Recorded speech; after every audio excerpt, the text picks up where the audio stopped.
ஏக்கரை போறா நிறைய இருக்கு போறா. என்ன இந்த இடம் வந்து கிட்டத்தட்ட இந்த சென்டர் கட்டி எத்தனை வருஷம் ஆகுது. 40 ரூபா கொடுக்குறோம் மூட்டைக்கு. ஏன் இந்த இடத்துல ஒரு 4 தாய்க்க கொட்ட கூடாதா? இல்ல விவசாயிகிட்ட பணத்தை வாங்கி கொட்ட வேண்டியது தானே. லாரி வந்து நெல் எடுக்க முடியாதுங்கிறாங்க, ரோடு சரியா இல்லைங்கிறாங்க. அதனால கவர்மெண்ட் தானே பராமரிக்கணும்.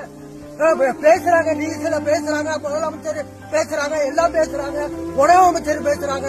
இங்க என்ன நடக்குது? இங்க விவசாய சந்தையில் அடிக்கிறோம் முறைச்சு முடியாது. நான் வந்து மொத்தமா வச்சுக்கிறேன் கோயில் பங்கு. அவங்க பேச போடுறாங்க கோர்ட்ல. நாங்க என்ன பண்ண முடியும்? பணம் கட்டினாதான் சர்டிபிகேட் கொடுப்பாங்கிறாங்க. என்னங்க பண்ண முடியும்? நாங்க என்ன சாவாய முடியும்? ஒரு குடும்பத்துல 5 பேர் இருக்கிறோம், என்ன பண்ண முடியும்? இதெல்லாம் கவர்மெண்ட் எடுக்கணும்ல. இல்ல நீஸ் இருக்கிறாங்க 10 பேர் இங்க கொட்டுறோம், 10 பேருக்கு போடுறோம். டோக்கன் போடலாம்ல, ஏன் போட மாட்டாங்க? இந்த இடம் எப்படி இப்ப இன்ஜினை வச்சு இறக்கிறாங்களா? இன்னைக்குதான் இதுக்கு 9 விவசாயி நிக்கிறாப்புல. இதுல இறங்க தண்ணி இன்ஜினே தூக்கிட்டு வாங்க, தோண்டியா போடுங்க. இதெல்லாம் எப்ப செய்கிற வேலை? செஞ்சு வைக்க வேண்டியதானே இந்த வேலையெல்லாம்.